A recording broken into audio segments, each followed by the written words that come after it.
will be guarded. So it is in this background we have to see what is happening in our own country. Here, the pandemic is still raging. India is the third country in terms of the number of cases in the world. The number of deaths, daily deaths that are taking place are the highest in the world today. And as everybody knows, we do not have any worthwhile public health system in our country. India spends just 1% of its GDP on public health. It is one of the lowest in the world because we are pursuing a neoliberal path where everything has to be privatized, where the state will not spend money on health, education, and other basic amenities for the people. So we have been badly hit by this pandemic because we do not have a good public health system. And we are seeing the results of that all over the country today, including in Andhra Pradesh. The exception is Kerala because under successive left governments, a reasonably sound public health system has been built up. And because there is more democratic functioning, decentralization, local self-government bodies, other collective organizations are able to mobilize people to ensure public health measures are implemented. That is why we find the difference in way Kerala has handled this crisis from the rest of the country. But during this lockdown which was imposed, we have seen the completely anti-people, inhuman character of this Modi government. We saw how lakhs and lakhs of migrant workers were forced to go to their homes and villages, walking hundreds and hundreds of miles. Many died in the process. We are seeing today that more than 4 months of the pandemic in India and the lockdown, the government of India, in its so-called stimulus package, barely gave any relief to the people who had lost their jobs, who had lost their livelihoods, who had lost incomes. Hardly 1% of the GDP has gone in direct financial help or assistance to the people. Even other capitalist countries have given more to the people. Even the United States of America. But in India, this package is only meant to provide relief to the big capitalists, the big financial interests of our country. I'm not going into the details. The class aspect, the class character of this regime became very clear in the way the economic packages were formulated and announced in the lockdown. Instead of providing relief to the people, what has this package done? It has now pushed for a more rapid privatization of the public sector units. It has said that every sector of the economy, every area of our society will be open to privatization. Railways, 131 private train routes will be open. Commercial mining, including coal mining, has been privatized. Defense production, more FDI and more privatization. In every area, the lockdown has been utilized to push through privatization plan which will destroy the public sector of our country. Apart from that, an attack on the working class, frontal onslaught. 13 states have either suspended the labor laws or diluted the labor laws at the signal of the Modi government. 8-hour work increased to 12-hour work.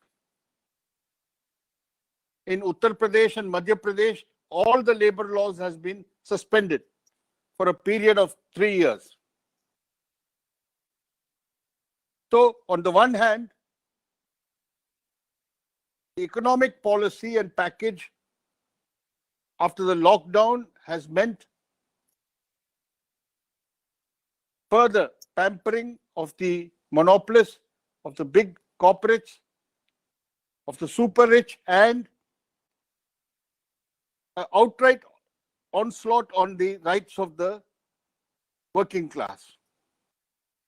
And among them, the migrant workers, the most vulnerable, have been completely dispossessed of whatever they could earn, their meager earnings. So this is the economic aspect during the pandemic.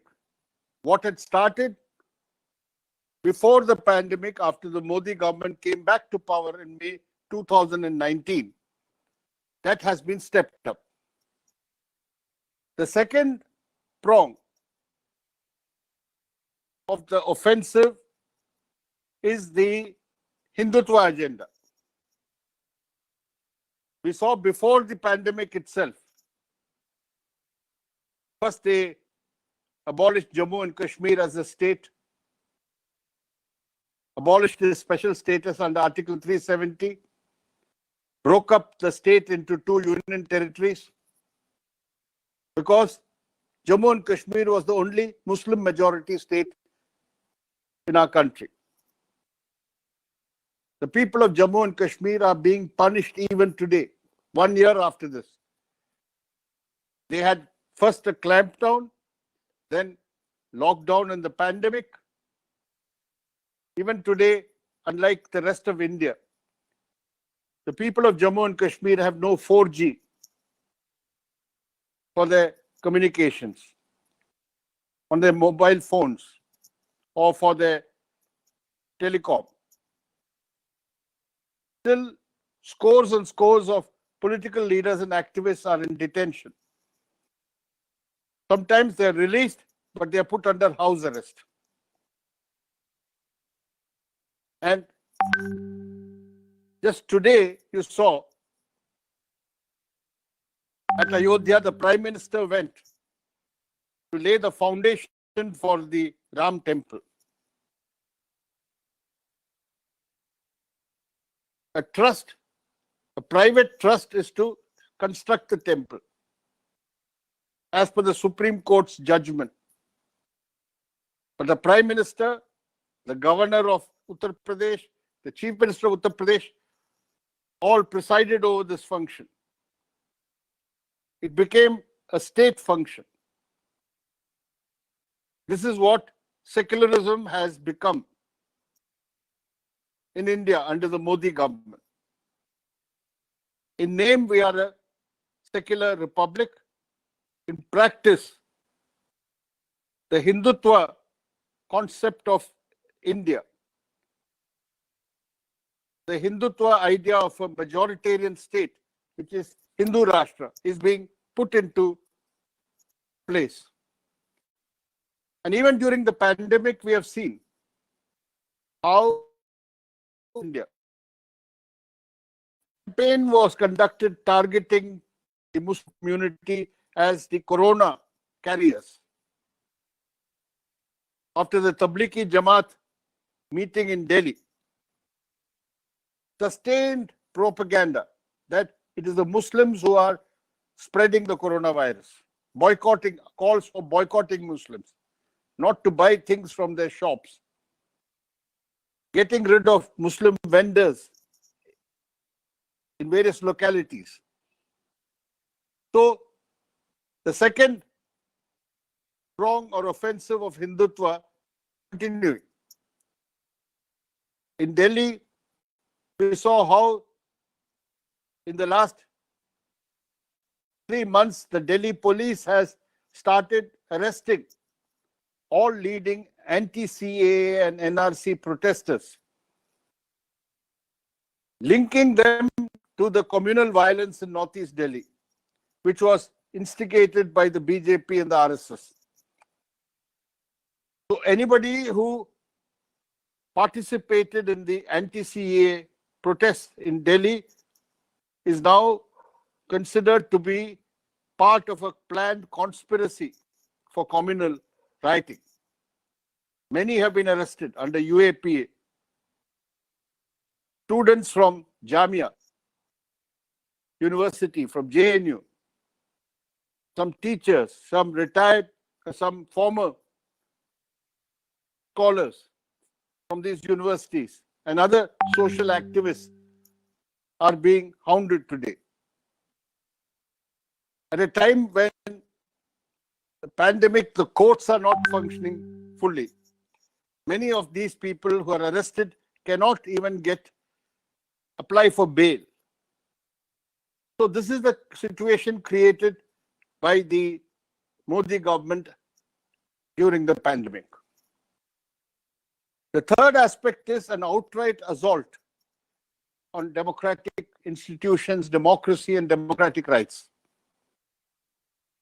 Today, the UAPA, which is supposed to be meant to apply to terrorist organizations and terrorist activities, is being used in a widespread fashion to target the opposition, political and social activists, etc. Sedition clauses are being used. And in the pandemic itself, the ruling party seeks to destabilize opposition state governments. They've already toppled the Madhya Pradesh government at the start of the pandemic. After that, now they're busy trying to destabilize the Rajasthan government. So this attack on democracy, democratic rights, the use of draconian laws, all that has been stepped up under the pandemic. And the fourth aspect is the pandemic is being used to strengthen their authoritarian grip on power. All the democratic institutions are found to lose their voice in the pandemic. The use of draconian laws, all that has been stepped up under the pandemic. Authoritarianism is becoming more and more reinforced during the period of the pandemic. And the fifth aspect, the pandemic is being used to strengthen their authoritarian grip on power.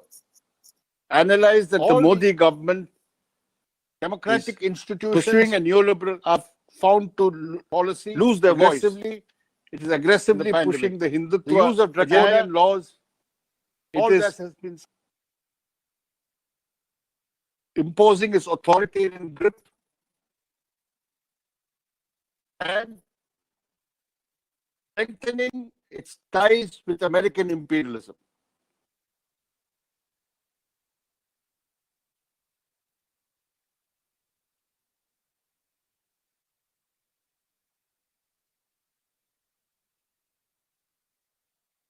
Conflict on the border.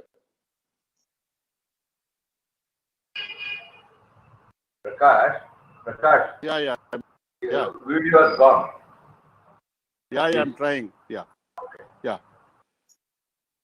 After the standoff with China on the Ladakh border,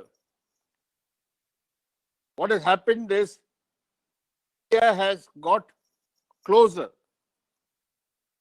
strategically, militarily with the United States of America. And it is following America's dictate not only on the question of military alliance and strategy, but the whole geopolitical positions that India is taking today is in close alignment with the United States government. So in this situation, we have to now work in a situation which is not what was considered normal before the pandemic. This pandemic has not run its course. It may take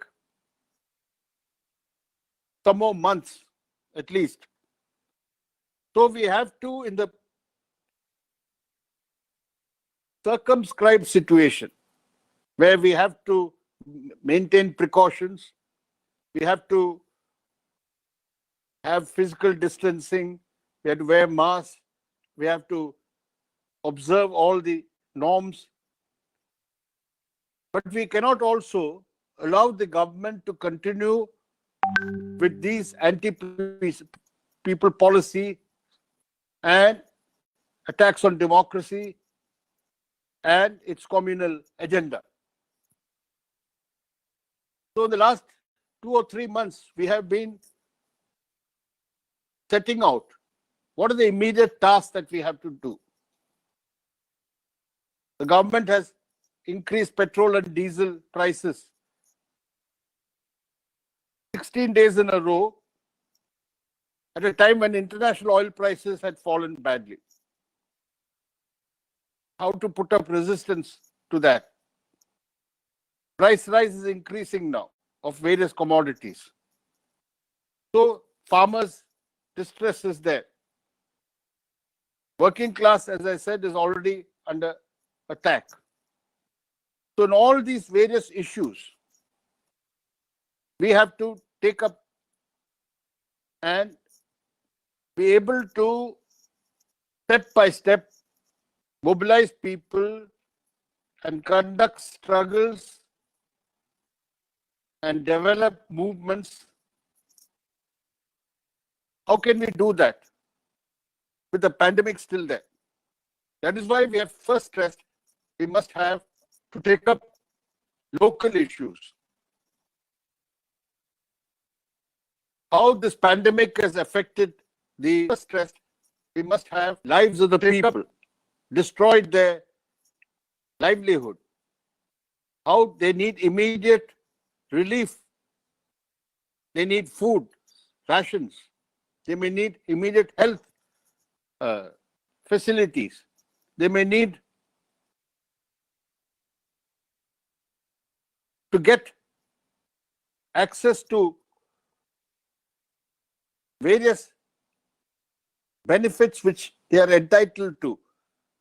So in all these things, we have to, from the lowest level, start taking up those issues and step by step mobilize people according to the situation prevailing in that area, not just the state. In each area, there will be a specific situation.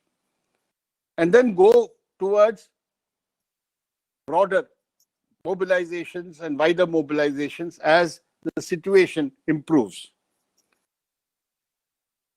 Organizationally, the corollary of this is, because we have not been able to have our normal organizational functioning, we have to first establish contact with our party members, be able to activize our branches, see that meetings of the party committees are held digitally, online if necessary, but work towards a type of organizational functioning which understands the restrictions or limitations which are there and work towards the best possible utilization of that.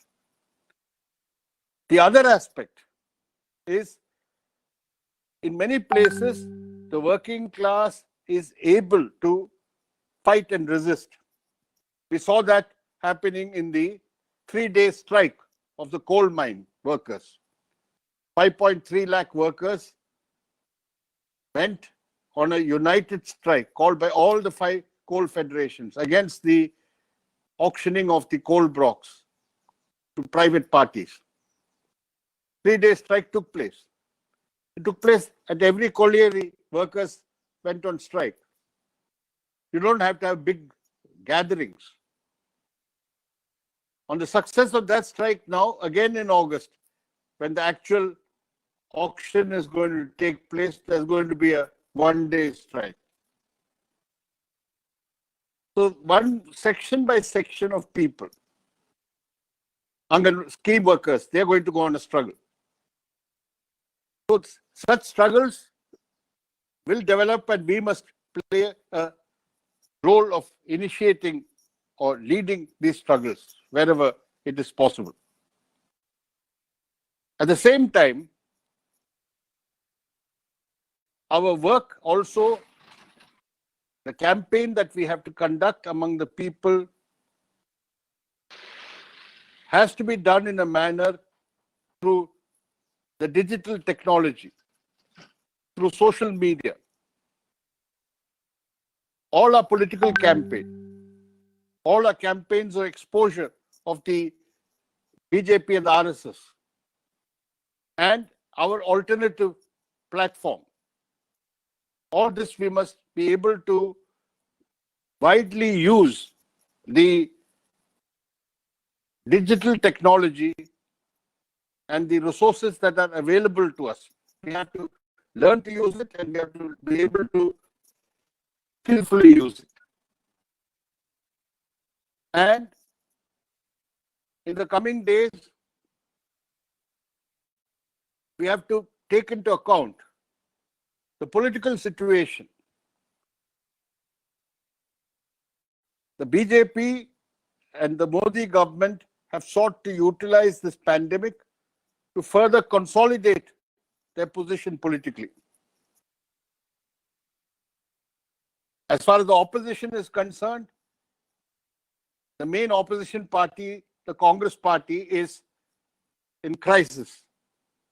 We have seen that how they were, within their own party, divisions have been utilized in Madhya Pradesh, in Rajasthan. They're not able to take a firm position on many issues, like in Kashmir. Even on the Ram Temple issue now, they are saying we are also part of this celebration of the construction of Ram Temple. In such a situation, we have to statewide see who are the forces who can be rallied to fight against the BJP, RSS on the one hand, and in the state concerned, the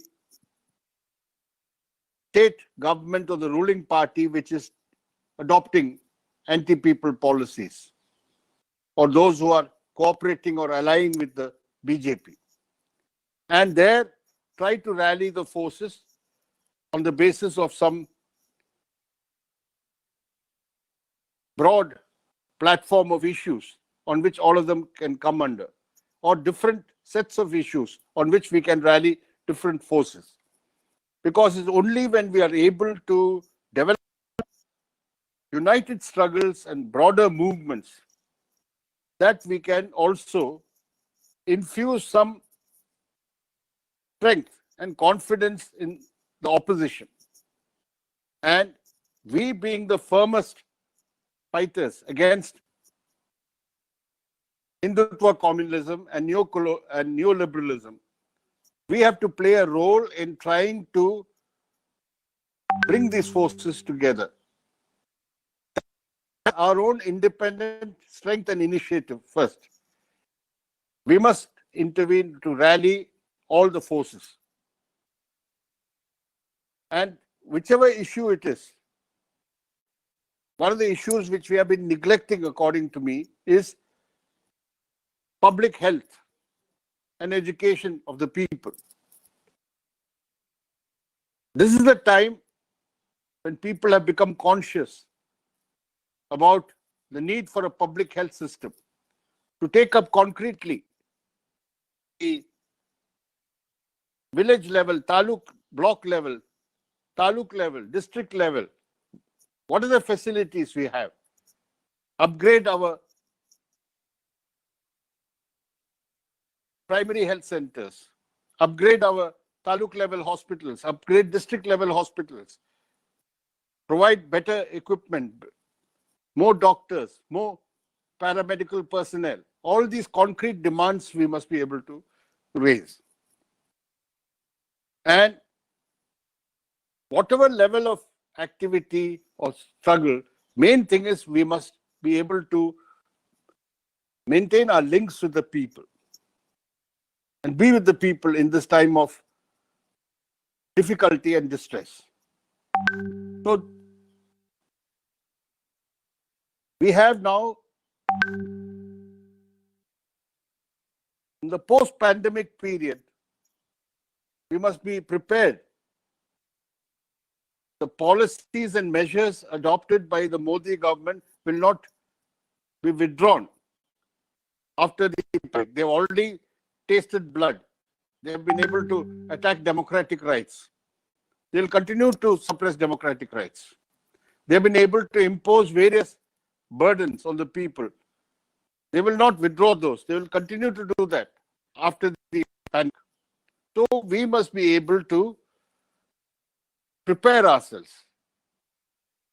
If we can't conduct big struggles and movements now, but by constant preparation, political and organizational, we will be equipped, well equipped, unlike many of the other opposition parties, to be able to go to the people in a big way after the pandemic. And our independent strength and activities, along with left united actions, should be able to galvanize all the secular and democratic forces. So I hope that we are able to undertake these tasks in the coming days. And I hope that all our comrades will take the necessary precautions during this whole period of the pandemic. We must be able to adopt these precautions and also work out ways of keeping our contacts and links with the people alive. We are in a situation in the world and in our country where the pandemic has, as I said, heightened the fault lines, heightened the contradictions that already exist in society. This is going to give us, this has put us in great difficulty this period, but also this is a period which is opening up for us new opportunities. After the pandemic, we'll be able to, if we seize those opportunities, we'll be able to break through and make headway in developing the left movement in our country. I hope that we'll all be able to work towards that. And that is the way we will be following in the footsteps of our great leader and theoretician Friedrich Engels. Thank you very much, comrades. Comrade Prakash, thank you for your valuable memorial speech on Engels. Thank you. Yeah. I am going to ask our comrades to put some more questions on about the any doubts related to. So I am asking the comrades to write their doubts in the box. Why we? Yeah. They will write their doubts, and after seeing that, we will. Okay. In the meanwhile, translation will take place. That gist of the translation. Yeah. Venkatrao, please, Venkatrao. You are now unmuted. Sir, లేరండి. You are now muted. Vera? You are now లేరు sir, లేరు sir. Why ఉన్నాడా వీళ్ళు? You are now muted. ఏంటి మధు గారు ఇప్పుడు వెంకట్రావు లేడేట? దాని మరి రికార్డ్ చేస్తున్నారని చెప్పారు. మనాలు చెప్పింది టెక్నికల్ వాళ్ళు రికార్డ్ చేసి చివరిలో చేస్తారన్నారు. మరి ఆయన లేడంటే మరి అది కనుక్కోవాలి. ఒకసారి ట్రై చేసి చూడండి. వెంకట్రావు, సురేంద్ర సార్ ప్రయత్నాలన్నీ చేసి అక్కడ అవ్వలేదు సార్ ఆడియో. అవ్వలేదా? అయితే లేనట్టేలేండి మధు గారు. ఇంకా అయితే అసలు లేనట్టేనా? వెరిఫై చేయండి ఒకసారి. లేనట్టయితే లేనట్టుగా ప్రకటిద్దాము. కానీ క్వశ్చన్స్ ఉంటే క్వశ్చన్స్ కి ఆన్సర్ చేస్తారు. సార్ నేను లౌడ్ స్పీకర్ పెడతాను ఏమన్నా చెప్తారా? ఏమండి? You are now muted. You are now unmuted. Madhu గారు లౌడ్ స్పీకర్ పెడతానండి, వెంకట్రావు గారు మాట్లాడతారు. Very good. లైన్లో ఉన్నాడా? ఉన్నారు సార్, ఉన్నారండి. Okay Venkatrao, please do it. Prakash Venkatrao గారు మాట్లాడండి. ట్రాన్స్లేషన్. ఓకే. హలో కామ్రేడ్స్, వినపడుతుంది? వినపడుతుంది వెంకట్రావు, ప్లీజ్ వినిపిస్తుంది, మాట్లాడండి.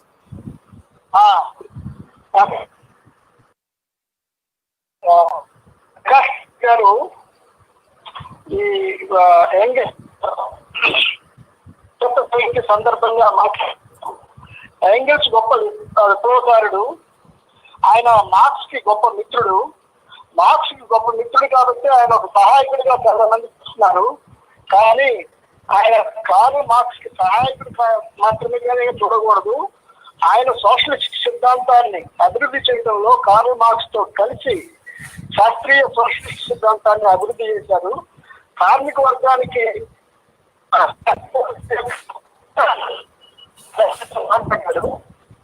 1944లో కార్మికుల పరిస్థితి అనే విషయాన్ని ఆయన అధ్యయనం రాసింది. కానీ తర్వాత ఆయన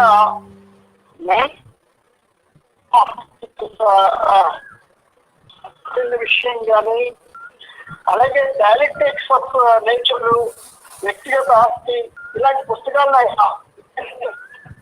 చూసినప్పుడు ఆయన మార్క్స్ తో కలిపి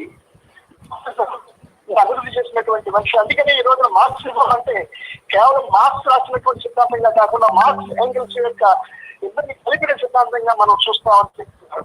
అందుకనే 2200 జయంతి సందర్భంగా ఆయన మనం శ్రద్ధాంజలి ఘటించడం అంటే ఆయనకి మనం ఆయన కార్మిక వర్గానికి ఆయన చేసిన సేవల్ని, అలాగే శాస్త్రీయ సోషలిస్ట్ సిద్ధాంతాన్ని ముందుకు తీసుకుపోవడానికి మనం కృషి చేయడమే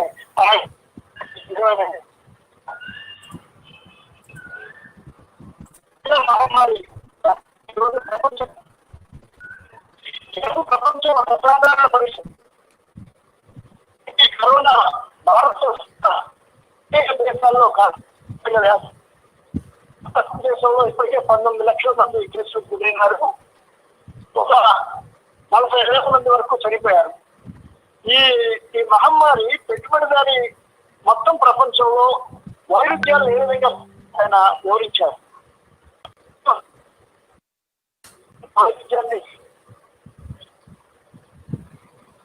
వ్యవస్థ ఇంతకు ముందు ఉంది. ఈ సంక్షోభంలో ఉన్నటువంటి వ్యవస్థ 2008 స్థాయికి ఈ కరోనా మహమ్మారి రావడానికి ముందే ఈ మాన్యం అనేది ఏర్పడి ప్రపంచ ఆర్థిక ఉత్పత్తిని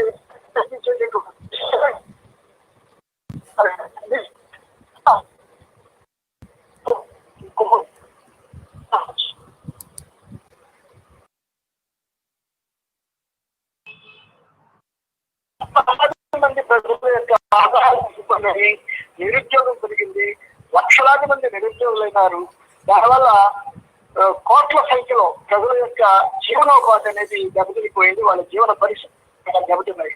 ఈ విధంగా నయా పెట్టుబడిదారి ఆర్థిక వ్యవస్థ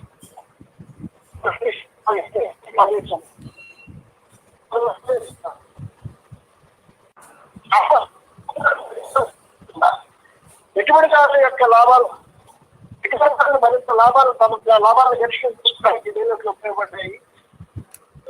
ఉద్యోగాలు మాత్రం పోతూనే ఉన్నాయి.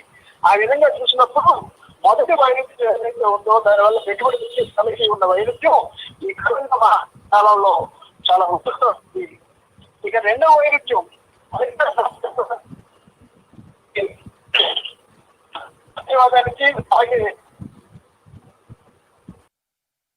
మధ్య వైరుధ్యం కూడా ఉపయోగించుకుని అమెరికా చైనా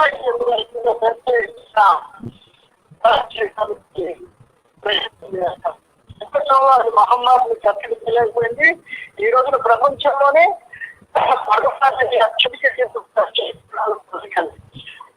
ఈ వైఫల్యాన్ని చైనా మీద పడింది. ఇంకోటి మహమ్మారి నుండి ముందుగా బయటపడి చైనా కొంచెం ఈ మరింత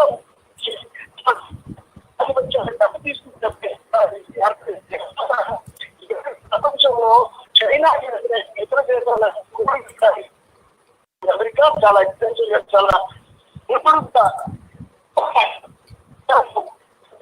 ప్రయత్నం చేస్తుంది. ఇటు మిలిటరీగా కూడా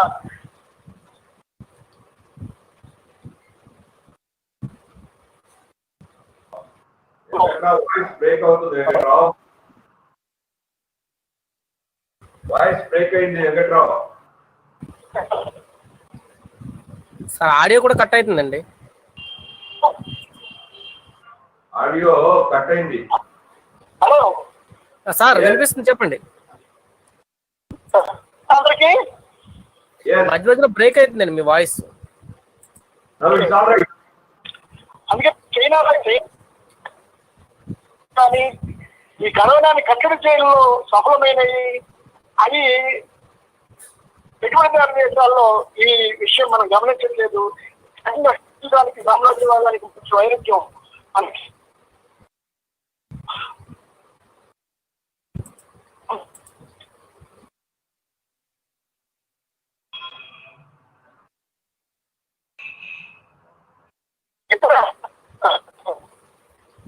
మధు గారు మీరు వీడియో ఆన్ చేయండి సార్, ఆడియో కట్ అవుతుంది. వెంకట్రావు గారు.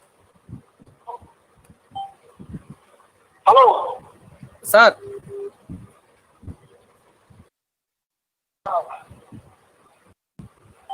సార్ వెంకట్రావు గారు ఆడియో కట్ అవుతుంది సార్.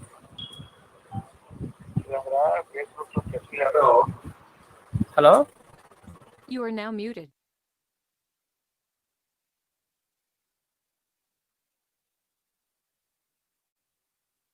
కంప్లీట్ కట్ అయింది వెంకట్రావు. వెంకట్రావు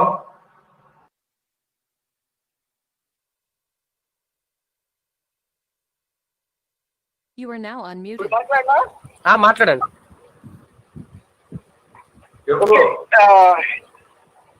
సామ్రాజ్యవాదుల మధ్య వైరుధ్యం కూడా ఈ కాలంలో పెరిగింది. ఉదాహరణకి అంతర్జాతీయ సంస్థల నుండి, ముఖ్యంగా వాతావరణ చర్చల నుండి కానీ, ఇరాన్ తో జరిగినటువంటి చర్చల నుండి కానీ అమెరికా వైదొలగడం, దాన్ని ఐరోపాలోని అనేక దేశాలు వ్యతిరేకించడం ఈ కాలంలో మనం చూస్తా ఉన్నాము.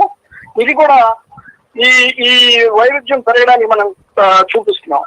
అలాగే అమెరికాలో మహమ్మారిని అరికట్టడంలో అమెరికాలో ఎంతగా విఫలమైందో సోషలిస్ట్ దేశాలు ముందంజు కూడా మనకు కనిపిస్తోంది. ఇక ఈ 4 వైరుధ్యాలు ప్రపంచంలో మనం చెప్పేటటువంటి 4 వైరుధ్యాలు పెరగడమే కాకుండా ఇప్పుడు ఒక ఐదవ వైరుధ్యం కూడా ముందుకు వచ్చి కనిపిస్తా ఉంది. వాతావరణానికి సామ్రాజ్యవాద దోపిడీకి మధ్య ఉండేటటువంటి వైరుధ్యం కూడా ఈ కాలంలో పెరిగింది. ఆ రకంగా చూసినప్పుడు మొత్తం ప్రపంచ వ్యాప్తంగా వైరుధ్యాలు, ఈ కరోనా మహమ్మారి ఈ వైరుధ్యాలను మరింత తీవ్రంగా పెంచుతున్నటువంటి పూర్వ రంగంలో మన దేశంలో ఏం జరుగుతుందో మనం పరిశీలించాలి. మనం ఈ రోజున మన దేశంలో కరోనా విషయంలో మనం 3వ స్థానంలో ఉన్నాం. రోజువారీ కేసుల పెరుగుదలలో మనం 2వ స్థానంలో ఉన్నాం. ఇప్పటికే మన దేశంలో ఆరోగ్య వ్యవస్థ అత్యంత బలహీనంగా ఉందనే విషయం మనకు ముందు నుండి తెలుసు. ఆ ఆరోగ్య వ్యవస్థ బలహీనంగా ఉండడం వలన ఈ కేసులు మరింత ఎక్కువగా పెరుగుతూ ఉన్నాయి. అంటే ప్రపంచంలోనే ఆరోగ్యానికి 1.6% జీడిపిలో మనం కేటాయిస్తున్నాం. ఇది ప్రపంచంలోనే అత్యంత అల్పం. ప్రైవేట్ వైద్యం మీద మనం ఆధారపడుతున్నాం. మొత్తం మన దేశంలో వైద్యం అంతా కూడా ప్రైవేటీకరించబడింది. ఆరోగ్యం మీద దీని ప్రభావం ఇప్పుడు ఈ రోజున ఈ కరోనా మహమ్మారిని కట్టడి చేయడంలో ఇది ప్రభావం చాలా ఎత్తున కనిపిస్తోంది. అందువల్లనే మన దేశంలోనూ ఏపీలో కూడా ఈ మహమ్మారి రోజు రోజుకి ఉధృతం అవుతున్నటువంటి విషయం మనం గమనిస్తా ఉన్నాం.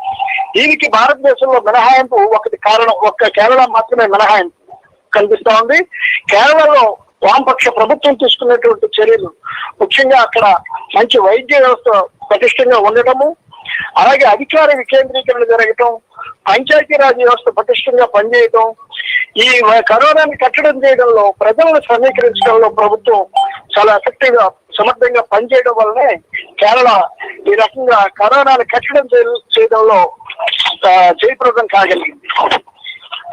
ఈ అంశాలతో పాటు ఈ లాక్డౌన్ సందర్భంగా ఈ మోడీ ప్రభుత్వం చేస్తున్న విషయాలు కూడా మనం గమనించాలి. మొదటిది, మోడీ ప్రభుత్వం ప్రజల విషయంలో అత్యంత అమానుషంగా వ్యవహరించింది. మనం చూసాం, వేలాది మంది వలస కార్మికులు వాళ్ళకి ఎటువంటి సదుపాయాలు చేయకుండా అకస్మాత్తుగా లాక్డౌన్ విధించడం వల్ల వేలాది మంది నడుచుకుంటూ వాళ్ళ స్వగ్రామాలకు వెళ్ళినటువంటి దృశ్యాలు మనం చూసాం. అలాగే లాక్డౌన్ లో ప్రభుత్వం ఉద్దీపన ప్యాకేజీ ప్రకటించింది. కానీ ఆ ఉద్దీపన ఏది కూడా పేద ప్రజలకి, కార్మిక వర్గానికి సంబంధించింది కాదు.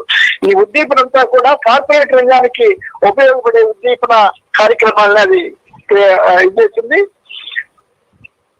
పెట్టుబడిదారుల యొక్క లాభాలు వాళ్ళ లాభాలు పెంచుకోవడానికి కావాల్సినటువంటి కార్పొరేట్ అనుకూలమైనటువంటి ఉద్దీపన ప్యాకేజీ ఇది. ఈ వర్గ లక్షణం అనేది, మోడీ ప్రభుత్వం యొక్క వర్గ లక్షణం అనేది ఈ ఆర్థిక ప్యాకేజీలోనే మనకు కనిపిస్తా ఉంది. ఈ ప్యాకేజీ సందర్భంగా మన దేశంలో ప్రైవేటీకరణ మరింత ముందుకు తీసుకొచ్చింది మోడీ ప్రభుత్వం. అన్ని రంగాలను ప్రైవేటీకరించింది. రైల్వేలు ప్రైవేటీకరణకు గురి చేసింది. 153 రైళ్లని ప్రైవేట్ రైళ్లను ప్రవేశపెట్టింది. బొగ్గు గనుల్ని, మైనింగ్ ని ప్రైవేటీకరణకి అప్పచెప్పింది. రక్షణ ఉత్పత్తుల్లోకి ఎఫ్ఐని ఆహ్వానించింది. ఈ రకంగా చూసుకున్నప్పుడు మోడీ ప్రభుత్వం ఈ కరోనా ఈ 4 మాసాలని ఉపయోగించుకొని తన ఎజెండాను ముందుకు తీసుకొచ్చేటటువంటి మొదటిది ప్రైవేటీకరణ ఎజెండా, దాన్ని ముందుకు తీసుకొచ్చింది. రెండవది కార్మిక వర్గంపై దాడిని ఉధృతం చేసింది. 13 రాష్ట్రాల్లో కార్మిక చట్టాలను రద్దు చేయడము, సస్పెండ్ చేయడము, లేక వాటిని పలుచపరచడము జరిగింది. దాదాపు 8 గంటల పనిదినాన్ని 12 గంటల పనిదినంగా మార్చారు. యూపీలో 3 ఏళ్ల పాటు అసలు ఎటువంటి కార్మిక చట్టాలు ఉండవని వాళ్ళు ప్రకటించినటువంటి పరిస్థితి కనిపిస్తూ ఉంది. ఇక రెండవ ఎజెండా మతోన్మాదం మీద దాడి. హిందుత్వ ఎజెండా మనం ఈ కరోనా మహమ్మారికి ముందే కాశ్మీర్ లో ఏం జరిగిందో చూసాం. ఇవాళ జమ్మూ కాశ్మీర్ ని విభజించి అక్కడ దాన్ని ముక్కలుగా చేసినటువంటి ఆ చట్టాన్ని తీసుకొచ్చి ఈ రోజు సంవత్సరం అయింది. ఈ సంవత్సర కాలంలో అక్కడ ప్రజల మీద దాడి జరుగుతూనే ఉంది. ఎటువంటి రాజకీయ కార్యకలాపాలు లేకుండా చేశారు. ఈ రోజున అయోధ్యలో మనం ఏం జరుగుతుందో చూసాం. అయోధ్య అనేది ఒక ట్రస్ట్ చేయాల్సినటువంటి పని, అక్కడ ఆలయ నిర్మాణం అనేది ఒక ట్రస్ట్ చేయాల్సినటువంటి పని.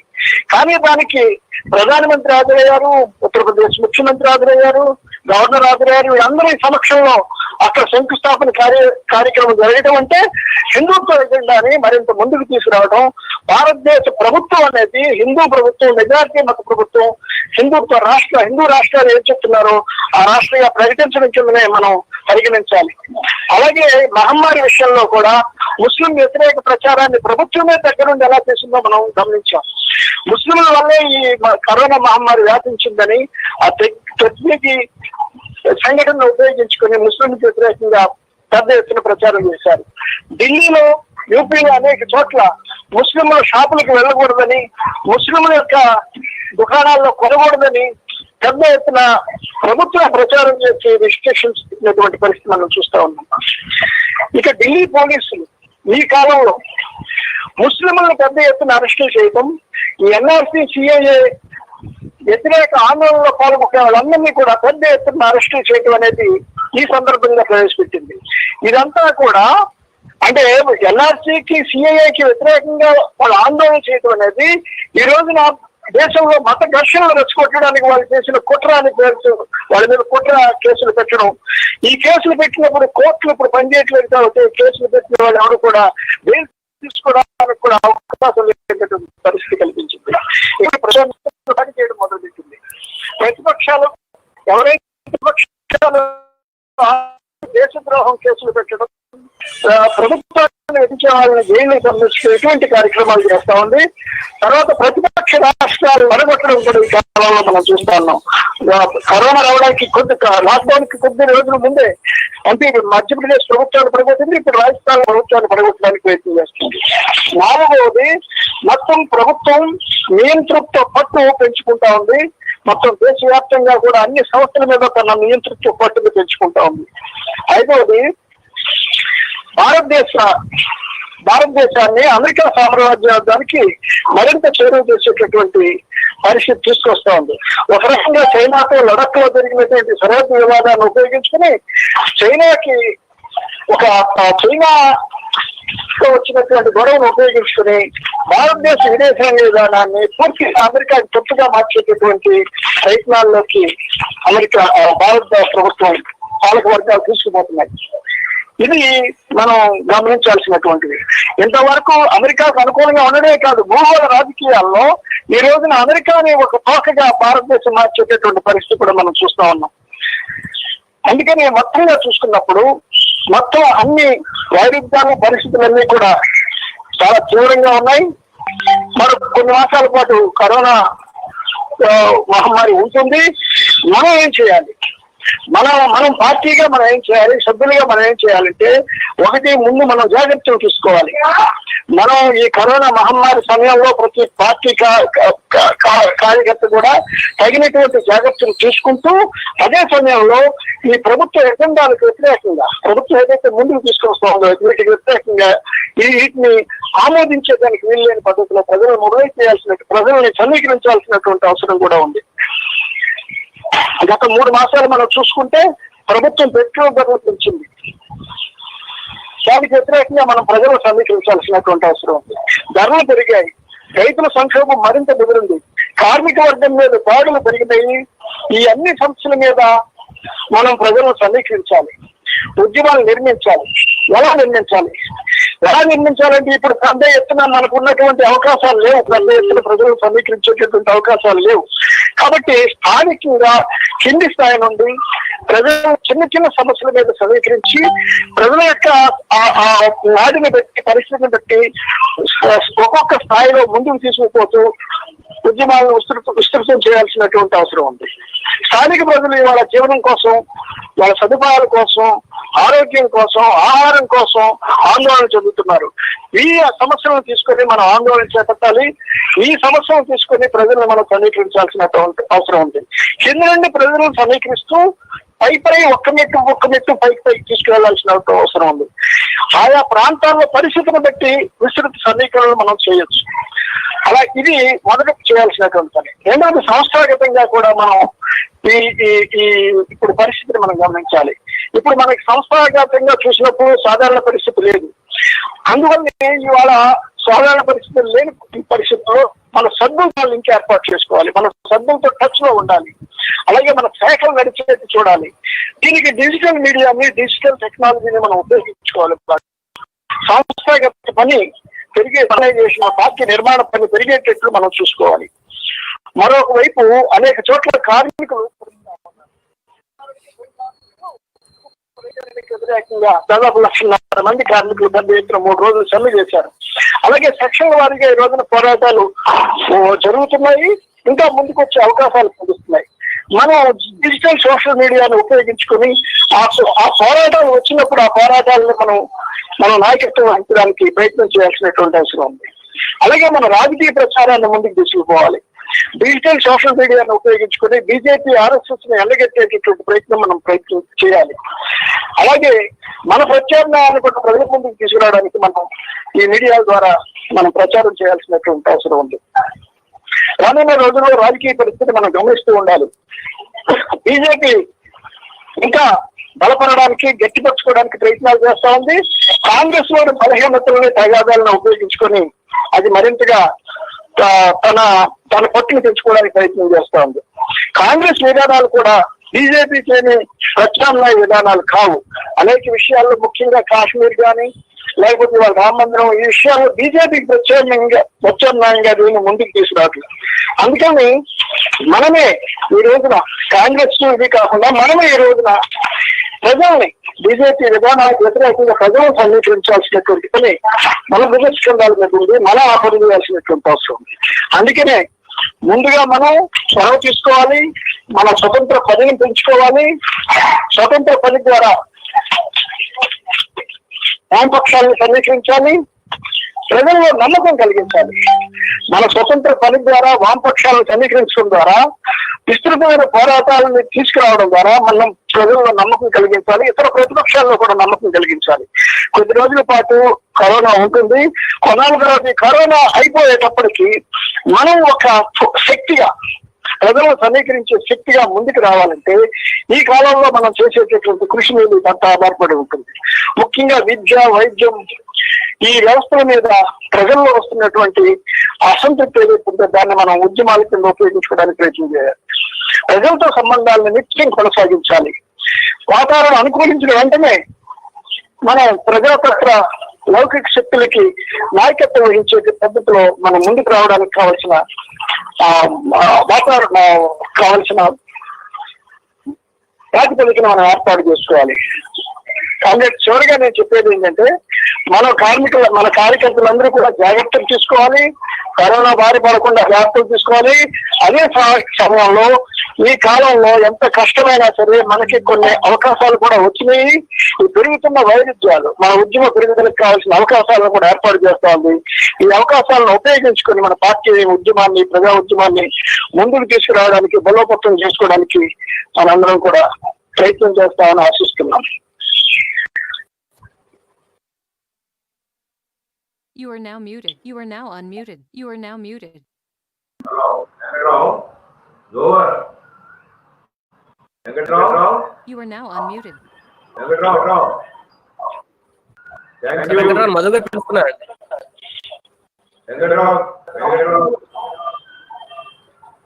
హిస్టరీ ఏ ఒక్క ముఖ్యమైన కూడా రక్షిస్తారా వివరించారు. ధన్యవాదాలు. ఇప్పుడు కామ్రేడ్ ప్రకాష్ కి క్వశ్చన్స్. ఒక question comrade Prakash, are you able to hear? Prakash, you are able to hear me? Yes. Looking at the question. Yes, already questions are okay. Then please straight away answer. Number 1 question, number 2 question. Yeah. The first question is, how could we understand the writings of Engels propose on the state in the present scenario? Please explain with national, international grounds. Well, Implications. This is a complicated issue in the sense Engels wrote about the origins of the state and private property. Basic context Engels was the state as it is when there is a class before classes developed in society, when there was what is known as primitive communism. There was no state. The state arises as a mediator and intervener for the exploiting class. And that is when classes arise in society, at the stage when Engels explains agriculture developed and resources were started being owned or controlled by one section of people, then the need for a state arose.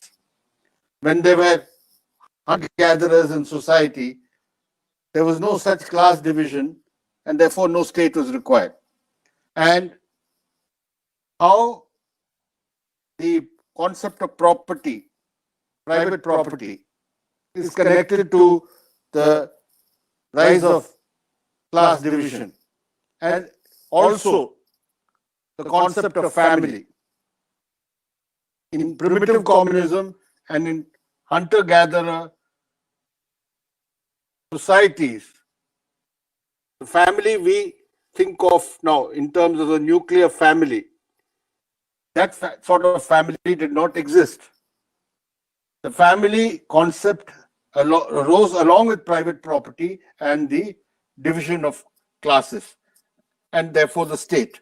So this whole interrelationship between state, the rise of private property, classes, family, all this was set out by Engels, utilizing at that time what was the anthropological evidence of how society had developed. There was a famous anthropologist called Morgan. He drew a lot from Morgan's anthropological studies. Of course, anthropology had developed much further after Engels, but that's why I said the available science of society and history, anthropology, was utilized by Engels in that context. So today, all I can say is, what is the relevance of that study of Engels, the origin of state, family, and private property, is that even today, that whole concept of how the state developed is what Lenin further amplified in the State and Revolution, using the insights that Engels had given. The State and Revolution was written by Lenin on the eve of the October Revolution, when he was underground. And it is the classical Marxist analysis of what a state represents. It is an instrument of the ruling classes. The state is always You are now muted. owned or run by, controlled by a particular class, the ruling class. And only if you overthrow that state can you then go towards a new society and a new system. This understanding which we have now today, given to us by Lenin, its origins lie with the study that Engels made as far as the origins of the state are concerned, along with property and private property and family. Today also, we must see the concept, the origin of family and how patriarchy developed in Engels' book. So today,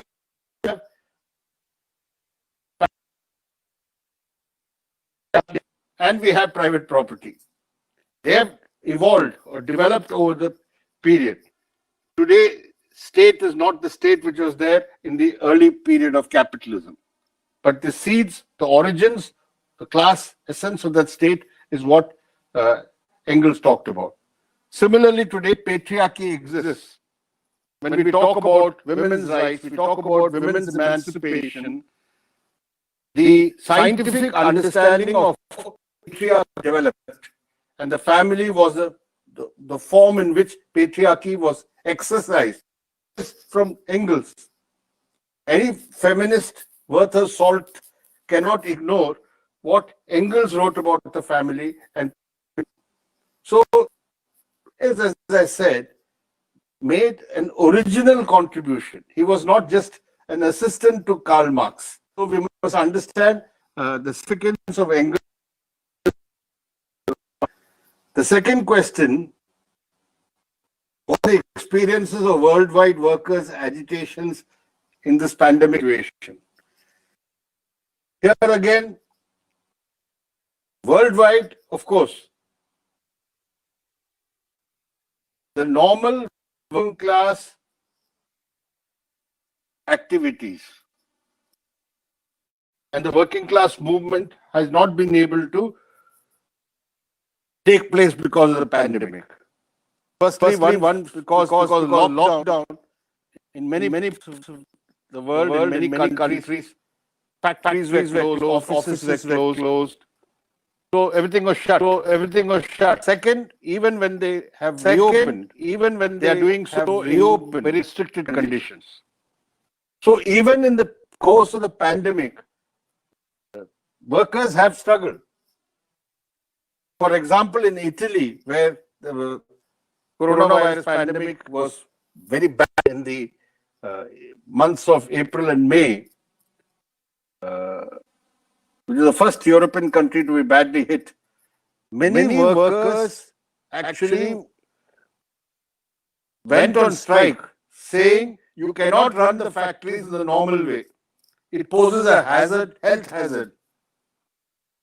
The government and the capitalists were keen. In the early period, they thought somehow production must go on so that their profits are maintained. They didn't care about the impact of the pandemic. So there were strikes by workers in Italy, in the northern Italy, where the pandemic was worst, saying that we won't work. You guarantee safety for us. You are not put in safety measures. So there was a strike saying that we need safety and precautions during the pandemic. Don't risk our lives. That is one type of reaction and struggle. Second, as you all know, I'm giving just one idea of how this thing. During the pandemic, more and more, particularly in the advanced countries, one service industry which boomed or developed was the delivery services, food delivery, all the retail online things was home delivery, like we have Amazon, Flipkart in India. The large number of workers now involved in this delivery services. And interestingly, during the pandemic, this whole period of the lockdown, food delivery workers organized themselves in Italy. They formed unions. And not only did they conduct struggles, they coordinated with food delivery workers in other European countries, because some of them were companies which were multinational. They are doing food delivery in, say, Germany and in Italy. So you found that a new vital sector under the pandemic, which is delivery services, online or retail delivery services, etc. Because of that, started organizing and demanding better conditions of work, safety, etc., etc., etc. So struggles have taken place even in the pandemic situation. Even in the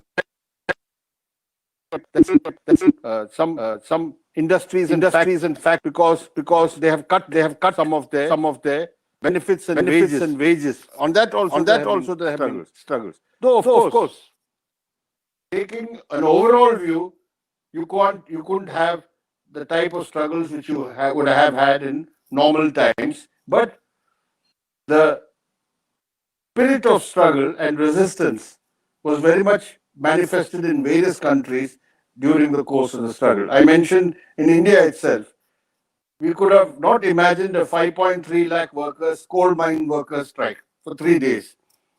But since it is in individual collieries and they're isolated, and the workers there did not have to go to work. They struck work and stayed at home. The strike was a success. So this sort of struggles have been going on. I'm afraid I don't have more time for questions. I have another appointment from 7 o'clock. So if you will excuse me, I think I'll stop here.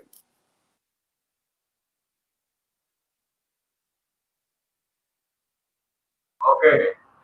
Thank you very much, Comrade Prakash. Yeah. Yes.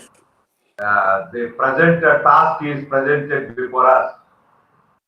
We realize the guidance given by you is useful for us, and we will definitely see to it that it is in its true spirit will be implemented in Andhra Pradesh. We assure you that we will take the banner of our Sunnam Rajaya and Comrade Shadrach in advancing the working class movement in Andhra Pradesh. Thank you very much. Thank you, everyone. We request you in the future also like this, some speeches. Definitely. Thank you. Thank you.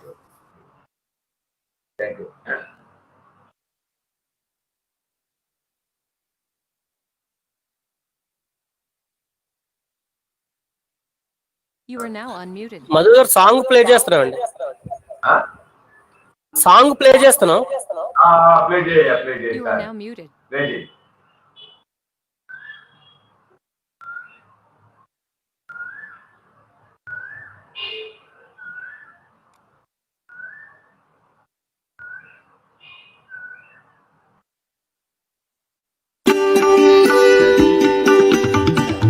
మిత్రులారా, విశ్వ విప్లవ వైతాళికుడు, మహామహోపాధ్యాయుడు, మహోన్నత స్నేహితుడు Engels.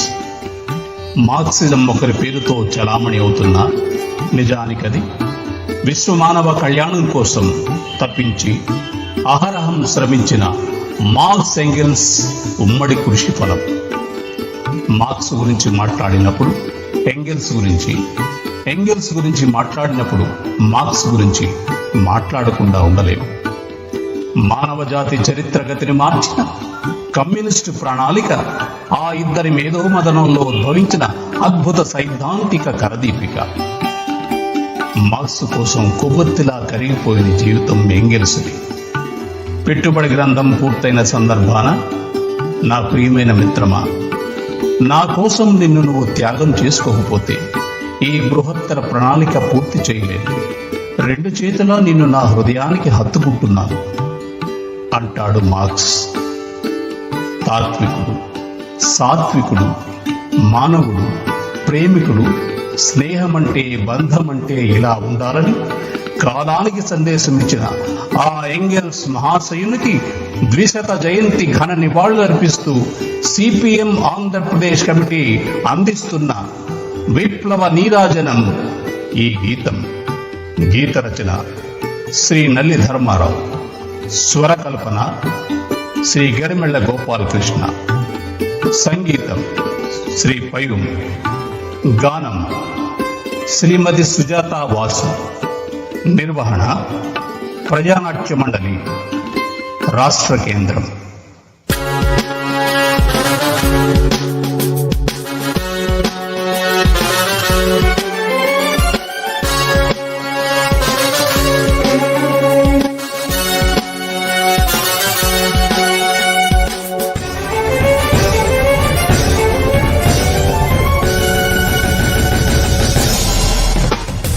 Marks सहाध्याय Engels महनीय महामहोपाध्याय red salute red salute red salute red salute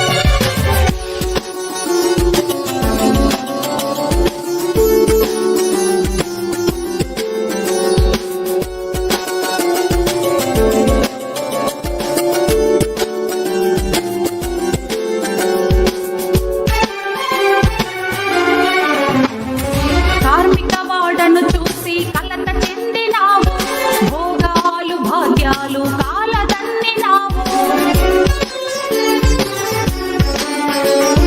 కార్మిక వాడను చూసి కలత చెందినావు.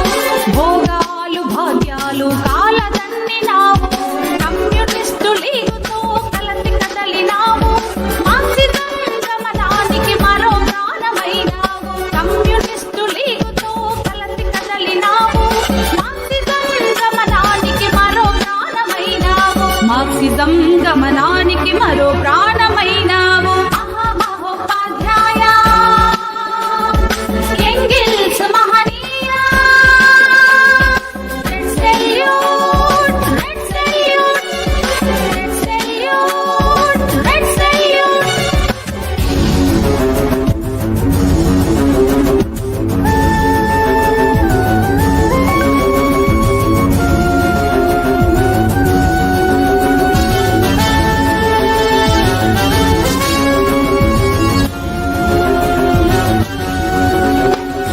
స్నేహమంటే మీరేనని బతుకంతా నిరూపించి, బంధమంటే మీదేనని భవితకు స్ఫూర్తినిచ్చి. స్నేహమంటే మీరేనని బతుకంతా నిరూపించి, బంధమంటే మీదేనని భవితకు స్ఫూర్తినిచ్చి. ఈ స్నేహం మీ బంధం కార్మిక వర్గం కోసం ఎంత తపన పడిందో చదివితే చాలు. ఈ స్నేహం మీ బంధం కార్మిక వర్గం కోసం ఎంత తపన పడిందో చదివితే చాలు. మహోజ్వలకర దీపిక కమ్యూనిస్టు ప్రణాళిక. మహోపాధ్యాయ ఎంగిల్స్ మహనీయ. Red salute, red salute, red salute, red salute.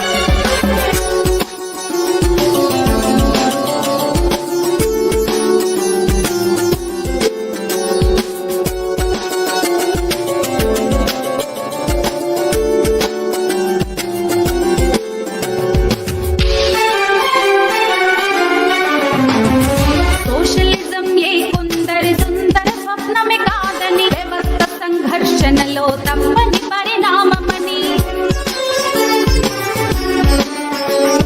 Socialism ఏ కొందరి సుందర స్వప్నమే కాదని, వ్యవస్థ సంఘర్షణలో తప్పని పరిణామమని. సైద్ధాంతిక ఆయుధాన్ని పీడితులకు అందించి మార్చినారు పరపీడన నరజాతి చరిత కట్టింది. సైద్ధాంతిక ఆయుధాన్ని పీడితులకు అందించి మార్చినారు పరపీడన నరజాతి చరిత గతిని. మార్చినారు పరపీడన నరజాతి చరిత గతిని.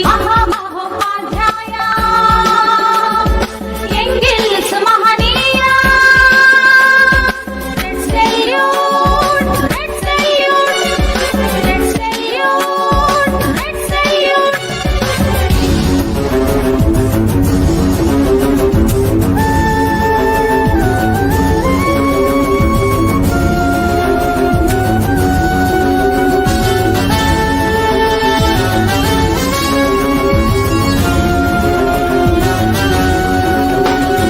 నయ పెట్టుబడిదారుల కనుసన్నల్లోన వెన్నెముకలు కోల్పోయిన పాలక వర్గాలు.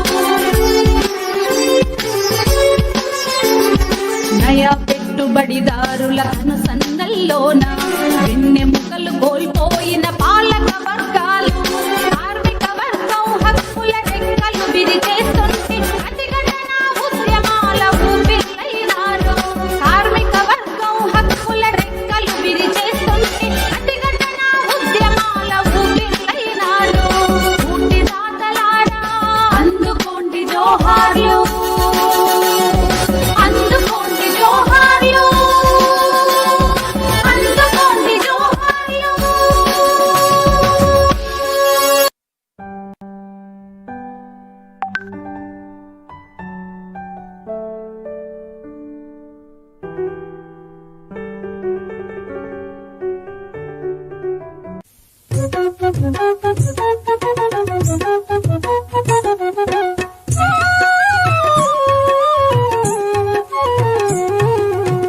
శ్రమజీవే జగతికి మూలం చెమటోర్చక జరగదు కాలం శ్రమజీవే జగతికి మూలం చెమటోర్చక జరగదు కాలం రేపన్నది మనదే నేస్తం రేపన్నది మనదే నేస్తం శ్రమశక్తే విశ్వ సమస్తం శ్రమజీవే జగతికి మూలం చెమటోర్చక జరగదు కాలం శ్రమజీవే జగతికి మూలం చెమటోర్చక జరగదు కాలం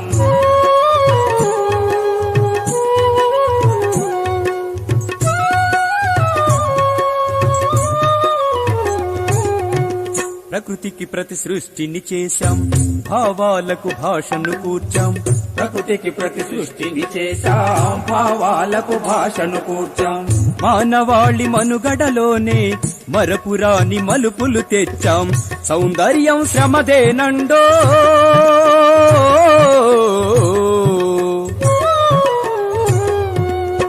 సౌందర్యం శ్రమదేనండోయ్ ఈ లోకం మనదేనండోయ్ శ్రమజీవే జగతికి మూలం చెమటోర్చక జరగదు కాలం శ్రమజీవే జగతికి మూలం చెమటోర్చక జరగదు కాలం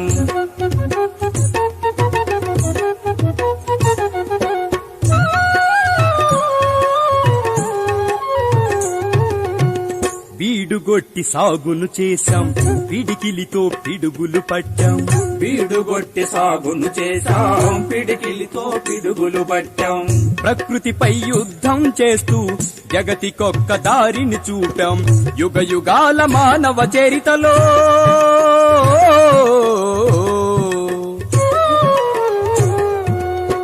యుగ యుగాల మానవ చరితలో వైతాళికులం మనమేనోయ్ శ్రమజీవే జగతికి మూలం చెమటోర్చక జరగదు కాలం శ్రమజీవే జగతికి మూలం చెమటోర్చక జరగదు కాలం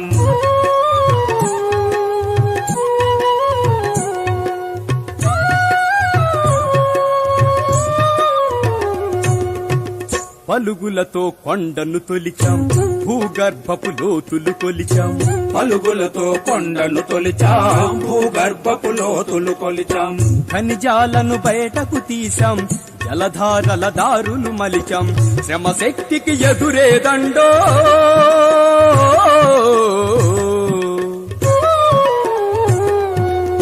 శ్రమశక్తికి ఎదురేదండోయ్ ఈ లోకం మనదేనండోయ్ శ్రమజీవే జగతికి మూలం చెమటోర్చక జరగదు కాలం శ్రమజీవే జగతికి మూలం చెమటోర్చక జరగదు కాలం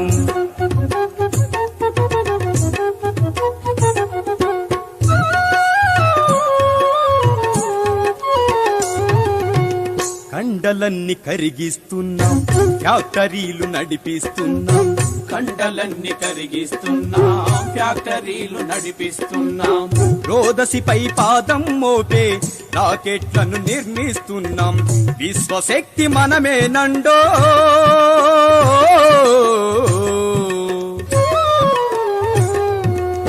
విశ్వశక్తి మనమేనండోయ్ జగతి వెలుగు మనదేనండోయ్ శ్రమజీవే జగతికి మూలం చెమటోర్చక జరగదు కాలం శ్రమజీవే జగతికి మూలం చెమటోర్చక జరగదు కాలం రేపన్నది మనదే నేస్తం రేపన్నది మనదే నేస్తం శ్రమశక్తే విశ్వ సమస్తం శ్రమజీవే జగతికి మూలం చెమటోర్చక జరగదు కాలం శ్రమజీవే జగతికి మూలం చెమటోర్చక జరగదు కాలం